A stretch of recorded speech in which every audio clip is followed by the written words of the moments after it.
त्या माणसाने माझं आयुष्य नरक बनवलंय. माझ्याशी प्रेमाचं नाटक केलं, मला प्रेमाच्या जाळ्यात फसवून माझ्यासोबत लग्न केलं आणि निघून गेला.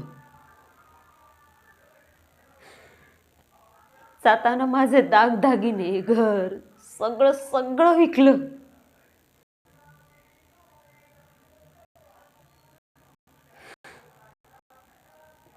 मला रस्त्यावर आणलं. भीक मागायची वेळ आणली त्या माणसाने माझ्यावर.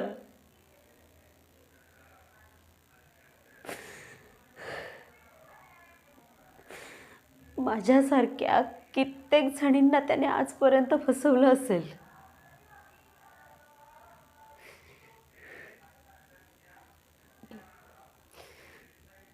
पण नाही, त्या माणसाला असं मोकाट सोडता नाही येणार, अजिबात नाही. त्या माणसाला शोधून काढावंच लागेल, शोधून काढावं लागेल.